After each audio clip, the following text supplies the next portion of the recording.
Plenty of things come from an evolutionary perspective, but we don't go around doing them. We live in a civilized society. So even your mind going to, but this is just men based on an evolutionary perspective, there are plenty of things we can say from... Imagine if you were doing a video that was aimed at men, and the video was called, Does Your Height Matter? And imagine I was doing the video and I'm sitting here and I'm saying, does your height matter? And I'm saying, no, guys, it doesn't matter. Just because you're 5'1", women shouldn't care about that because we live in a civilized society and height now is not, it doesn't, height doesn't really affect, your ability to gather resources. Height doesn't affect your ability to provide a great life or to be a cool and exhilarating and exciting person to be with. So women, any woman who cares about height is a hypocrite, and she's wrong. Hey guys, Troy Francis here. Welcome to my channel. I'm a dating coach with over 10 years of experience teaching students all over the world about the mysteries and the intricacies of the modern dating scene. So today we're going to be examining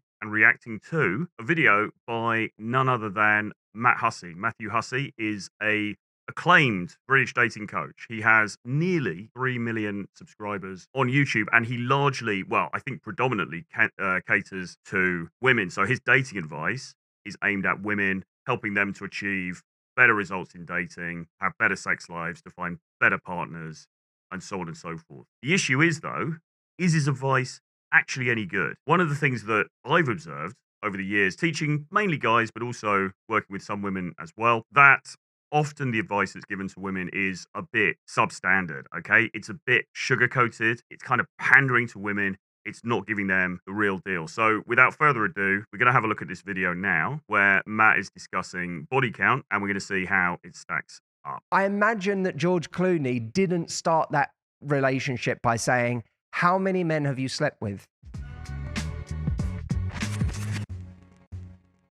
What's up, everybody? I'm about to show you a clip that I think you are going to love, but before... I mean, he's a very photogenic dude, isn't he? It's not surprising. I think, my understanding is, and I could be wrong about this, but my understanding is that he was actually involved with male dating coaching, like I've been for many years, so teaching guys about how to get better with women. And then he kind of switched and he started catering to women, which is absolutely fine. And obviously, he's found a market that's worked very well for him. But again, it's like, is the advice actually valid advice? Is he actually telling it like it is or not? So we're going to find out. Jump in, there's a very good chance you'll get to the end of this clip and think, I wish that was longer. I wish there was more that I could consume right now that could help me in my love life. Well, I have something for you. It's a 1-hour free training that I did called Dating with Results. And if you have not watched it yet, this can be your little binge session for today, but it's much better than just randomly binging YouTube. It's a structured presentation on how you can make massive progress in your life and finally meet your person and get the love you want. Go over to datingwithresults.com to watch it right now for free and enjoy this clip in the meantime. Hi, Matthew. I've been having anxiety for the last few years. The trigger to this anxiety is the new message that is constantly being shared. And that message is that men find women who are not virgins gross. I cannot go a few days without it somehow popping up in my feed that men do not want to commit to women with a high body count. I'm kind of smiling here because we can guess who the usual suspects are for this. I mean, this is in terms of what's popping up in our feed. I mean, this is obviously a topic that gets discussed constantly, really, on podcasts. I'm thinking like Fresh and Fit, whatever podcast, the pregame to some extent. I mean, it's something that has really come to the fore in manosphere circles, in red pill circles over the last sort of couple of years. And the reason has been that you've had guys openly sort of discussing, okay, so what is it that I'm looking for? And particularly, let's say, high-value men, in inverted commas, high-value men discussing what their preferences are. What are they actually looking for in the dating marketplace? And that's reasonable because remember that the majority, like women don't find the majority of men attractive. There's stats on this. It's something like 80%. Women find 80% of men not only not attractive, but actually unattractive. Okay, so women are essentially going for this top elite tier of men. Okay, and so when you get a show like Fresh and Fit, and you'll get somebody like, say, Justin Waller, who comes onto that show, he'll talk about his preferences, what he's looking for as far as a woman's concerned. And often what comes out is that low body count is an important factor for men who are in that elite tier, particularly if they're looking for a longer term relationship. Okay, so the person that's written into him, she's obviously responding to that sort of content, to this kind of discussion, which is increasingly going on the internet. Or any past sexual experience at all sometimes. I feel like you've been spending too much time on Reddit. Well, exactly. So Reddit as well, obviously, there's a lot of this kind of content on Reddit also. Get off of Reddit. I do not have a high body count, but I still get triggered every time this pops up. I now truly believe that this is very important to men, and that if they were to find out about a woman's sexual past, they would now start to subconsciously value her less and not see her as a wife/future mum of their babies. And if they have the option, leave her. Can you please talk about this in detail? I got the gist. So it goes on for a bit longer, but it's pretty much the same thing. And by the way, she says, P.S. I know that a popular comeback is that men who care about this are insecure, but I think it's deeper than that. George Clooney. That is a popular comeback. So do to express this kind of preference, and really any kind of preference in regard to women and female behavior will often get talked about as being insecure. So for example, I was actually on the, Carl did an episode of the pregame last week, and I was on it, and we were talking to these girls, and one of the girls was saying, they were talking about the issue of infidelity, and I expressed that I would not want to be in a relationship with a woman who stepped out and dealt with other men, even if I was actually doing the same thing myself, or even if I occasionally strayed myself. Now, she said, well, that's hypocritical. And she said, is that because you're insecure in your masculinity? That's frequently the comeback that women and people who are opposed to this sort of way of thinking will use. Is it because I'm insecure? I don't think so. It's just, I said to her, listen, it's just about the boundaries that I would have. It's just not something not a situation that I would personally want to be in, okay? And I think it's fair for everyone to have their own boundaries with this stuff. But anyway, yeah, he's right. This is a comeback that people use a lot. How old was George Clooney when he met his wife? I don't know anything about this relationship, by the way, so don't think this is going to turn into some sort of interesting commentary on a celebrity relationship. But I know he was an older man. He was, what, 50s? His hair was silver. 60s? I don't know. I don't even know how His hair's always been silver. old George Clooney is. I know. Well, pretty much.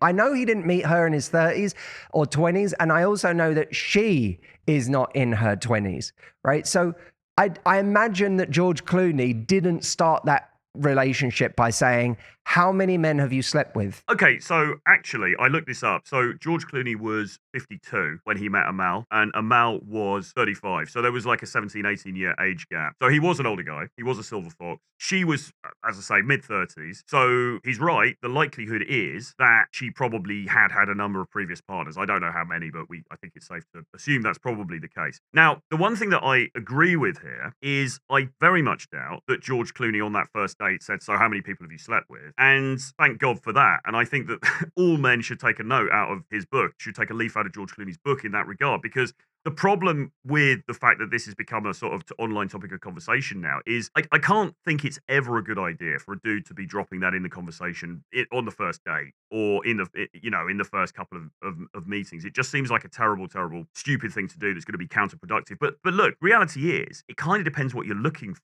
Okay. And this is the thing. I mean, if you are a high value man and you're looking for a long-term partner, you're looking for a wife, that may well be something that is of great concern to you. And you kind of want to get it out there. You want to find out about it. Okay.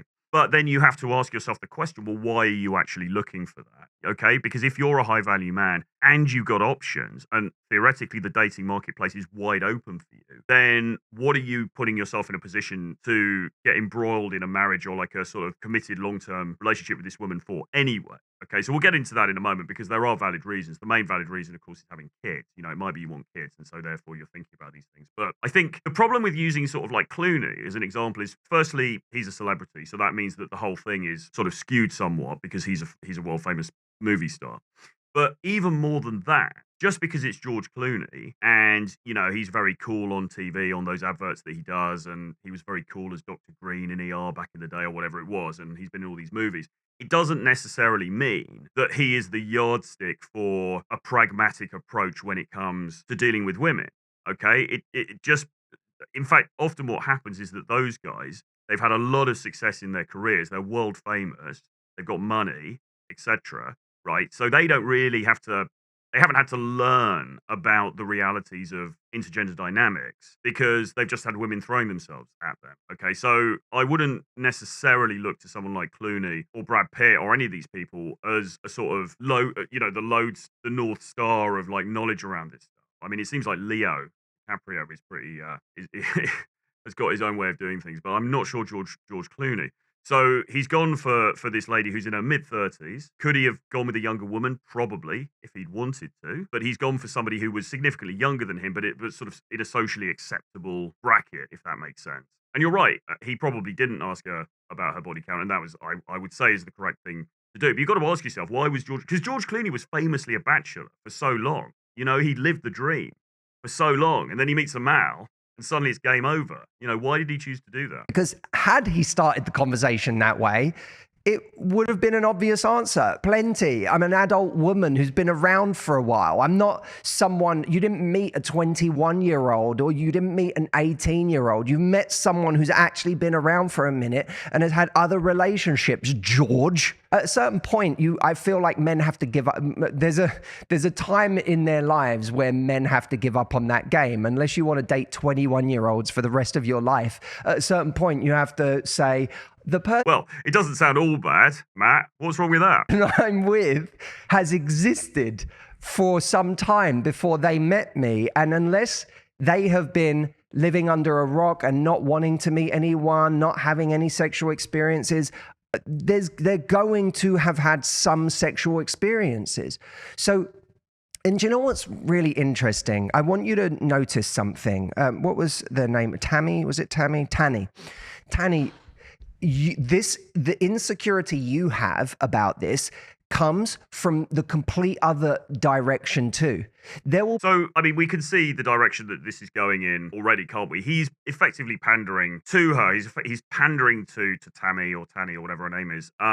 He's kind of constructing an argument that says it doesn't matter, or at least it shouldn't matter for men, and particularly not after, when they've reached a certain age and when the women that they're dealing with have reached a certain age. And he's very disparaging about dating 21-year-olds. Now, I'm not saying Clooney should have dated a 21-year-old. I'm not saying, people can obviously make their own choices about this stuff, but he's very much playing the female. He's playing for the female team here, isn't he? Because firstly, he's kind of disparaging dudes who date younger because he's saying, well, those guys are kind of like, if you just want to be immature and date 21-year-olds for the rest of your life, what idiot would do that? That's the implication. And then he's saying, given that she's an older woman, she's, well, not so much older, but she's like 35, then yes, she's going to have previous sexual partners. But the whole thing is leading towards a mature man who understands the realities of the world shouldn't be concerned with this, okay?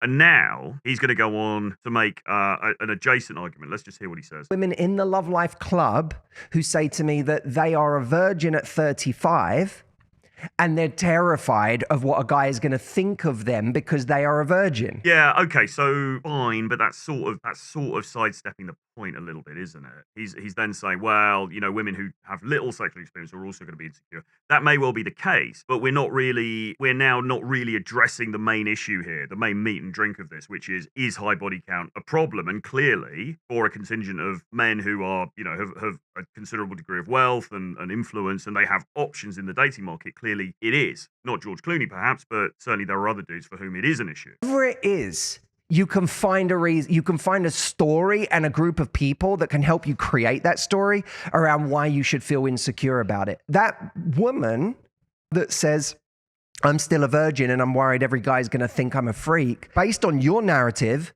she has the dream scenario. She's never slept with anyone, so she should be the most desirable person in the game right now because she hasn't done that. And maybe if she's hanging around 25-year-old strange kind of warped people on Reddit, she is going to have a market there because they're... Yeah, I mean, again, warped people on Reddit. So he is creating a sort of them and us binary here, isn't he? There's these weird people on the internet, and their opinions don't count because they're these weird, creepy people. And then there's sensible, decent, honorable members of society who would never date somebody who was 21 and would only date a 35-year-old lawyer and would never be so gauche as to ask for her body count. So he's very much creating a sort of a binary kind of argument here, and he's castigating the people that would go against that, the guys who might go against that because of their own preferences, as being sort of immature or creepy or, you know, whatever. Like, oh, she's so attractive, she's never been with anyone. The world isn't one dating market. This is the thing we have to get out of our heads.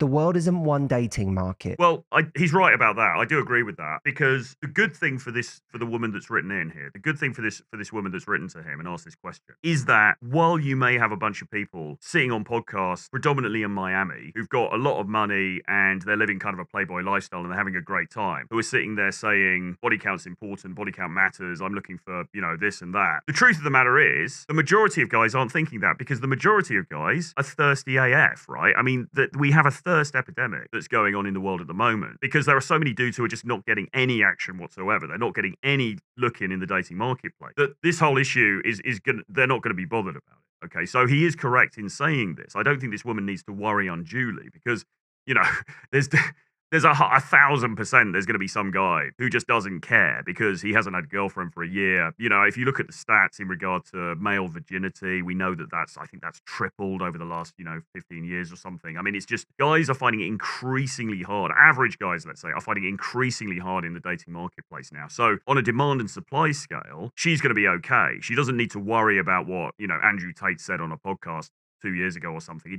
It's irrelevant as far as she's concerned. It is thousands of niche boutique trading areas. Very niche, some of them.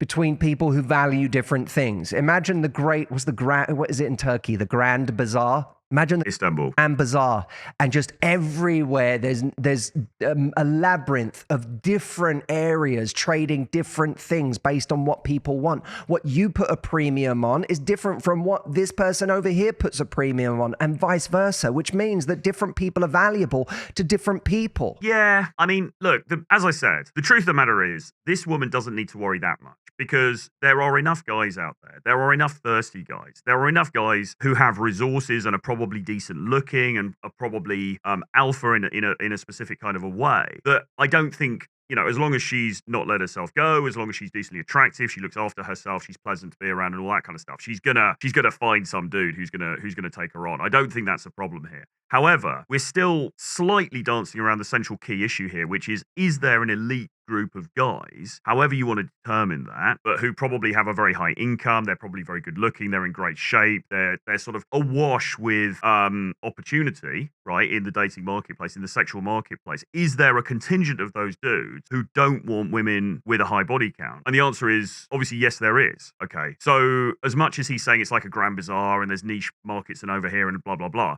that may be true, but what is the quality of the guy that she's going to get?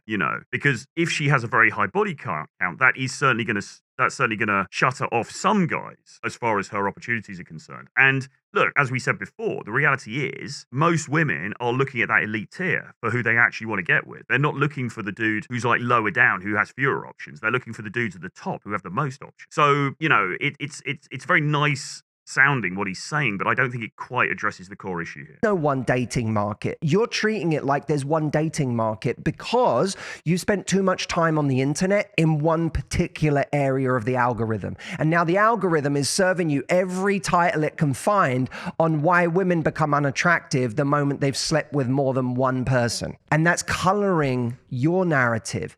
So the first thing you can do, by the way... Just for the record, I do think the virgin thing is overplayed. I don't really know who's seriously looking for that. I think although, there are interesting stats, aren't there, about how, virginity was much more common in the past, certainly pre-marriage, and now it's an incredibly rare thing. But I think the reality is, I think if you're a mature dude and you're actively out there seeking for virgins, I think that's slightly odd, but nevertheless, I mean, I think the truth of the matter is, I think there's a lot of dudes who bring a lot to the table who just aren't looking to deal with a woman who has had, multiple partners and has that kind of baggage and that kind of past. I think that's just the kind of reality of it. I think most guys, if they had the choice, would probably rather be with a woman who has had a more demure kind of past, a more modest past, who probably hasn't, opened herself up literally and metaphorically in that way to as many people. Is stop searching for those things and start searching for. Well, I mean, he's right. Of course, the algorithm is going to serve you the stuff that you search for. That's correct. But I mean, this is couched in biology, isn't it? Let's be honest about this. There's a biological underpinning for why dudes are finding this a problem. This body count thing has become an issue, and the reason, of course, is about paternity, right? Really, it's about paternity. Now, not necessarily on a conscious level, but subconsciously, guys they want to be certain that any offspring that's created through them and the woman is their offspring, right? And if a woman has had multiple partners before, then that's thrown into doubt. And on top of that, there's also some evidence that suggests that women who have had multiple partners find pair bonding significantly harder than women who haven't, okay?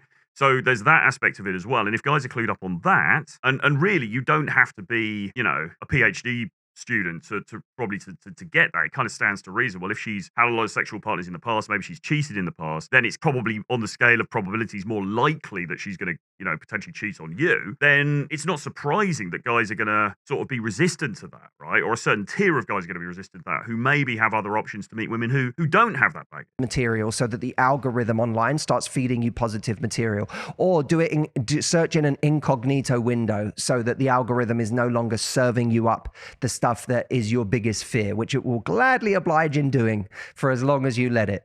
Stop spending time around people who feed that narrative, or men who feed that narrative.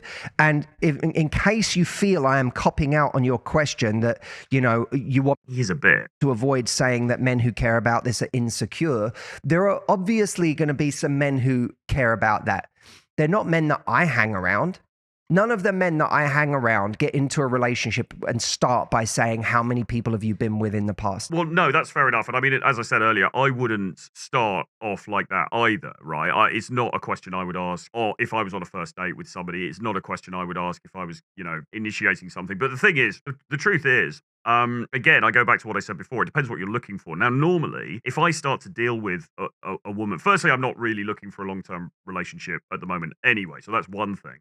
But even if I was open to that, my preference is not to sort of ask these direct questions, which, it's kind of cringe and it's putting you off on the wrong foot. I would rather just spend time with that woman, see how she acts, see what the vibe is like between the two of us, and then sort of make a decision based on that, okay? And you can probably get an idea. I mean, you don't necessarily need to have the exact number, but you're probably going to get a sense, having spent time with her, of whether she's had a bit of a freaky past or if she hasn't, okay? So I do think it's a bad idea to sit down on a first date and sort of put your cards on the table in that way. I don't think that's a very cool thing to do. But also, I don't think you should go into a first date or a second date, or even in the first, 6 months to a year. You should be sort of like, right, is this woman girlfriend material? Is this woman wife material? I think you need to have a long time when you guys are just dating and just try and figure out, all right, is this even somebody? Look at her behavior. What's she doing? How does she treat you? How does she make you feel in that relationship, right? And sort of base it on that. And you're probably going to glean through that period of time a sense of, what her past has been anyway. And then you can make that decision. Question that they're asking, because what they're trying to find is someone who's the kind of person they want to be in a relationship with. And by the way, a lot of guys are smart enough not to even ask the question because they don't want to know the answer. If it makes them feel weird because they don't want to talk about sexual history, and by the way, that's probably in a lot of cases better that we don't spend time doing this excavation on each other's sexual past. Yeah, I don't disagree with that. The purpose of it. If that's your thing, or you particularly don't mind, then you can do that. But for everyone else, there's no need to do that because it's just not relevant to where you're going. Everyone has a past. Everyone has had experiences that they enjoy. Well, it might be relevant because if it's true, and there is evidence to suggest that it is, that pair bonding ability is impaired by having a large number of previous partners, then it kind of is going to impact on where you're going, isn't it? Because if you're going to get serious with somebody, if the guy's going to get serious with this woman, he's going to want to know. Well, he's going to want to know a bit about her past because he kind of wants to know what he's signing up for, doesn't he? So it may well have some bearing on the future. Experiences that they didn't enjoy, things that they probably wouldn't do again if they had the chance, regrets for someone they went home with that night. Everyone has these experiences, and any guy, whether it comes from insecurity or biology or anywhere else, any guy who makes a big deal out of that is an utter hypocrite. So the idea that you would run your life around that group of people, which is not everyone. Well, now he's suggesting that male sexual conduct is or should be regarded as being exactly equal with female sexual conduct. And if you want to pull out and say, okay, fine, then you can do that. But I think the problem is more in terms of perception, because we do live in a society, whether it's right or wrong, where the perception, and particularly from often guys who hold a lot of resources and who many women are attracted to and would like to be with, there is undoubtedly a perception out there that if a woman has had a promiscuous past, that is problematic as far as a long-term relationship is concerned. So whether that should be the case or not,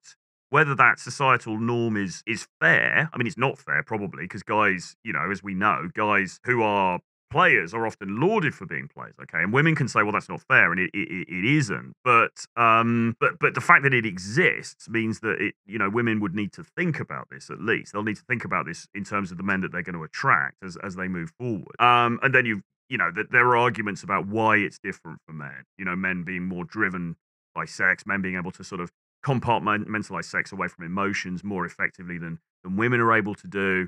And so on and so forth. So again, I think he's slightly avoiding the sort of central. It's fine to do a video and say, well, it shouldn't matter, and any guy who says that's a hypocrite, and maybe they are a hypocrite. Maybe you could say, if you're trying to be scrupulously fair about this, maybe they are a hypocrite, but that's still how they feel. So if she wants to get with that dude who's like a CEO and he's got a yacht and he's at all the parties in Miami and she's like, oh, this guy's so cool. If she wants to get with that guy and he's like, well, I'm not really looking for a woman who has the past that you have had, then regardless of whether that's right or wrong, she's still going to suffer the consequences. Even if it comes from some anthropological caveman instinct that I don't want anyone to be with to have been with the person that I'm with, and that comes from an evolutionary perspective. Okay, so he pays lip service to that. Plenty of things come from an evolutionary perspective, but we don't go around doing them. We live in a civilized society. So even your mind going to, but this is just men based on an evolutionary perspective. There are plenty of things we can say from... Okay, well, imagine if you were doing a video that was aimed at men and the video was called, Does Your Height Matter? And imagine I was doing the video and I'm sitting here and I'm saying, does your height matter? And I'm saying, no, guys, it doesn't matter, because just because you're 5 foot, you're 5'1", women shouldn't care about that, because we live in a civilized society and height now is not, it doesn't, height doesn't really affect, your ability to gather resources. Height doesn't affect your ability to provide a great life or to be a cool and exhilarating and exciting person to be with. So any woman who cares about height is a hypocrite, and she's wrong. I could make the video saying that for guys, and on a certain level, I may well be right in that argument, but it doesn't matter, because that's not the conditions of the current dating marketplace. That's not, most women are actually very, or are not most women, but there are a large number of women who are concerned about men's height, who make that an issue, okay, because of their biology. So regardless of the fact that we live in a civilized society, they're still behaving in that way. So you've got to address the key thing. You can't sort of pretend, you can't just say it shouldn't be happening because it's not fair and so therefore let's ignore it. You have to accept the conditions as they are. Evolutionary perspective that we no longer follow. So don't allow that. Wherever the argument comes from, that narrative should not be running your life. Well, from an evolutionary perspective, right? So women like guys with some degree of muscularity, right? They like dudes who are fit, who are in shape. Now, reality is, do you need to be shredded in order to make your way in the world in 2023 going into 2024? Probably not, to be honest. I mean, and we know there are a lot of people who work in, on computers who are sort of coders or not singling you guys out, but we know that there are people who are probably not physically that fit, but they can have a great career, they can make loads of money, they can be really successful. Okay, you don't have to be physically fit in the world today, because we're not fighting off tigers and having to go and hunt for our food in the jungle and stuff like that for the most part. But women are still attracted to guys with a strong muscular frame. Okay, so again, you can't just say, well, ignore this evolution stuff because it's not relevant in today's world. whether it's relevant in today's world or not, it doesn't really matter. We're still on the same operating system as human beings. Find men who have evolved, find men who have grown up a little, and shaming language you get. I mean, look, shaming language you get. It's like, oh, get rid of these immature men. These immature men. Find a man like George Clooney who's grown up, who's got grey hair. Never mind Leonardo DiCaprio. Get a George. Hey, I don't know how old you are, but it might be that you're just not in the age bracket right now where a lot of those men have done that growing up. Because at a certain point, any person who doesn't want to constantly, any man, frankly, who doesn't want to constantly torture themselves about their partner's sexual past has to get over this, because at a certain age, everyone they date has a sexual past unless they are constantly dating 21-year-olds. And that is a certain type of person anyway, who's in that pattern. A certain type of person who Matt Hussey clearly disapproves of vehemently, because that person would be a degenerate. There's something they're chasing that makes them the kind of guy you don't want to have in. Right, okay. So look, I'm not making a case here that people should be dating 21-year-olds when they're in their 50s, whatever. I'm not saying that. But you can see the narrative, the way he's constructing this narrative, can't you? Because he is, again, he's castigating these imaginary people who are just chasing after, these imaginary men who are just chasing after these 21-year-olds, saying those guys are damaged, those guys are doing it wrong, they're not mature, they haven't grown up, there's something missing, there's a hole in the soul that they're trying to fill.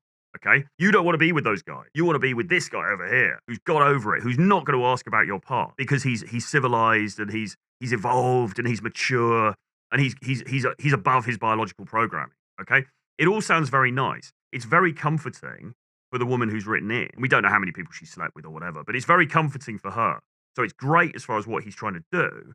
But again, the realities of the market are what they are. You know, if she goes out and she's at some, high society place and the guys that she's dealing with are actually of the mindset, well, to be honest, I don't actually want a woman who's been who's had that promiscuous past, then it doesn't matter what Matt Hussey says on this video. She's still going to be at a disadvantage. Life. As a man, Tim says, I find it silly to judge a woman for their body count. We're all trying to find our person, and sex is often part of that process. Well, Tim's white knighting, isn't he? Tim, the white knight Tim comes in on the horse in the background there. Said Tim, why would you judge someone negatively for their journey? That's such a great point. And by the way, that person may well know themselves better for having been on that sexual journey. I sometimes think that you're really need to get laid a lot to know yourself. I mean, cases, not in all, but in many cases, the wish for a virgin is kind of a wish for someone who knows themselves a little less. And even if you are a virgin watching this, you're going to know yourself better as you have sexual experiences, and that's going to make it more clear what you want. So again, any guy who's looking for someone who knows themselves, is going to be looking for someone that... I mean, look, it's an adjacent point. It depends what he means by know yourself. I'm not sure that getting dick down is actually the route to enlightenment here. I mean, I think you could be a virgin your entire life and actually know yourself perhaps better than a lot of people who've had a lot of dick, quite frankly. But anyway, we'll let that pass. That ultimately isn't coming from that place of judging themselves for either having done it too much, or, by the way, not having done it enough. All right, guys. Well, I hope you enjoyed going through that video. I think what we've learned is that while Matt Hussey does make some good points, I think it is a very bad idea to be sitting down on a first date and over the first drink asking her what her body count is. That just seems socially awkward and kind of a weird thing to do. Nevertheless, it does seem that he's pandering somewhat to his female audience by creating a narrative that suggests that social reality is not as it actually is, and say, well, if we all just ignored our biological programming and if we all evolved and if men were evolved, then none of this would matter, and you need to seek out these guys who are super evolved and ignore the ones over here who are just immature and they're probably damaged and they're chasing something because there's something missing inside. It's all very well for him to say that, but the problem is if the marketplace is saying these high-value men of this stature actually don't want to deal with women who have the kind of past that this woman who's written to him has had, then she's still going to be at a disadvantage in that dating marketplace, okay? She's still not going to get the type of guy that she wants to get. Now, as I said, the reality is, and he's right also to say that there's not just one dating marketplace. It is full of, I mean, there's so many people on the planet.